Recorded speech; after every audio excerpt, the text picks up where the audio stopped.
Hello again, Steve here with a few more thoughts on this mind body and its relation to confidence, which I forgot to include in the last video. But I think they're important. I think the more we can learn about ourselves, know thyself, and how it is that we operate, the better we can understand what's going on and then act to affect it in the way that's more desirable for us. Now, I think that there's something related to justice. I talked about justice before and equity. And this, I think, is important because there seems to be a sense within every creature, as I mentioned before, us included, of what is ours. You know, it gets a little bit gray once we have, you know, properties and right of ways and all that sort of stuff. But when it gets right back to us, you know, for example, if I was to ask you, among all human beings, who has the greatest property value to your body, right? The answer is obvious. And this is why, and I mean, doesn't it, a very young child knows that. An earthworm knows that. It doesn't know it like an intellectual breakdown, but try to put a hook into it and it doesn't like it. So there's this sense that, you know, there's a sense of right and wrong with reference to our what is so dear to us, right?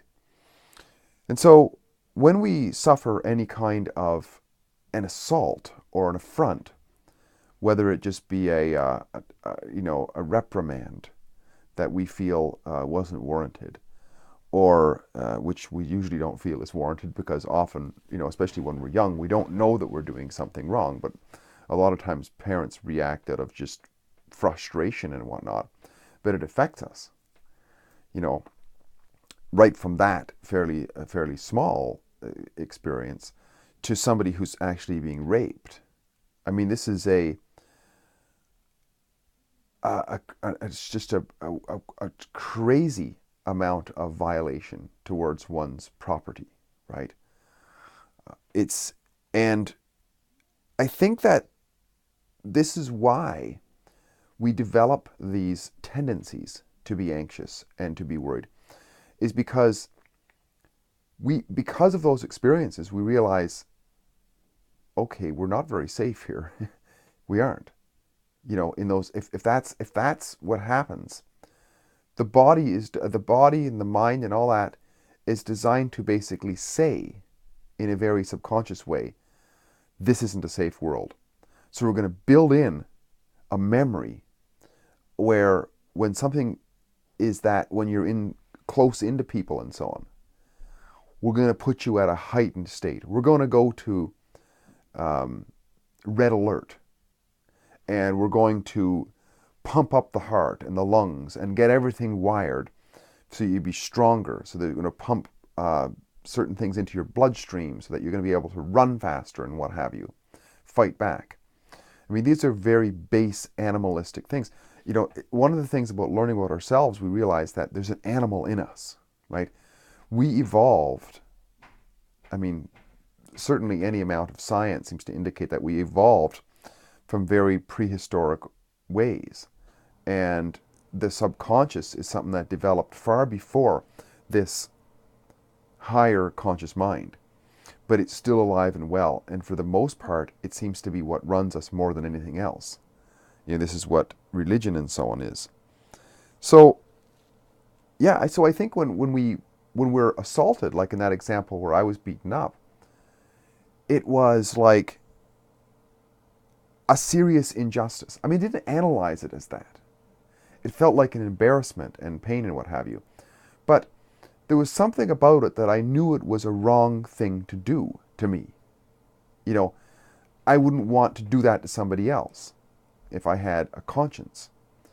But it was just like a feeding frenzy of a mad mob is what it was, right?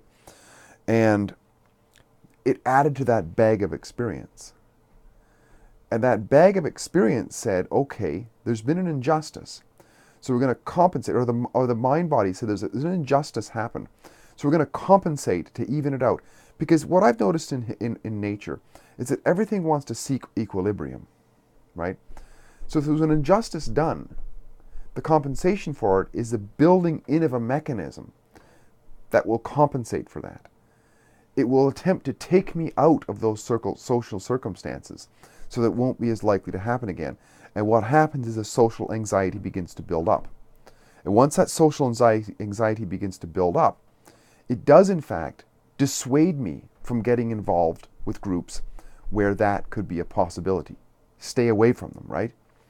And that is the compensating factor that adds to the equity, the equaling out. Bad experience, system developed to keep me away from potential bad experiences, right?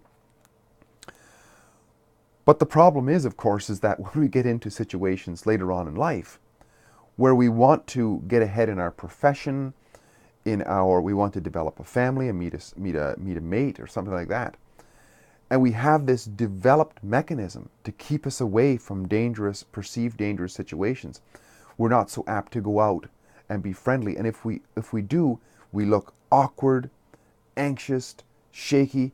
We look messed up, right? And so we don't, then people think we're freaked out. We're some kind of freak or something, right?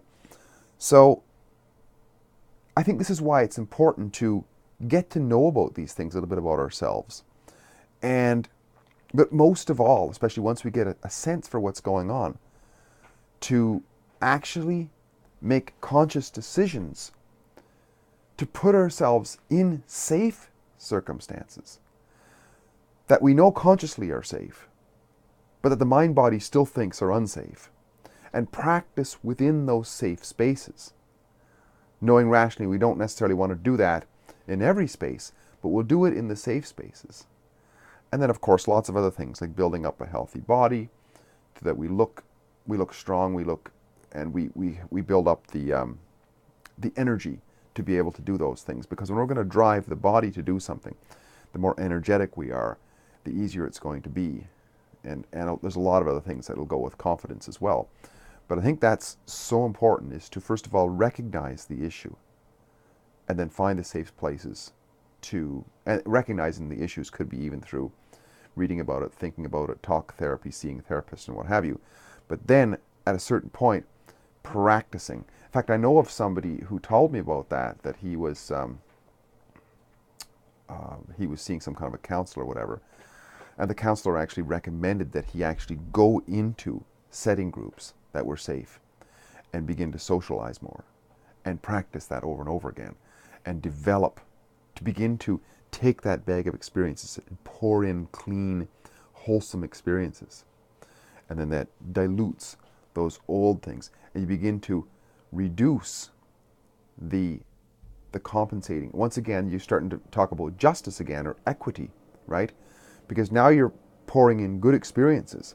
So what happens is we can let down the defense mechanism and gain control of the life that we want to lead, rather than living reactionary, because the defense mechanism is a reactionary thing. Defense is always reactionary. Offense is going forward, right? So we turn ourselves into more offensive, at least balanced out. Because if we were always defensive and being triggered by certain things because of traumas that happened to us early in our lives, then that becomes a big, big challenge for us to move forward and lead productive, wholesome, and enjoyable lives. What do you think? Is this value? I certainly think it is. It's made a big difference in my life, drilling down and clarifying a lot of these things, and actually setting my mind in motion to set these goals, to work on it, getting myself into social settings and talking and becoming more of a public speaker. It's made a huge difference. I mean, I just wouldn't be able to do. I can remember the first time I did a public presentation, I completely froze when I set out to do this, by the way. It was so bad. And they talk about a physical debilitation. I couldn't even read my notes. My eyes were completely blurry. I was completely speechless. And everybody looked around and, well, why did we bother coming? I mean, it was absolutely a disaster.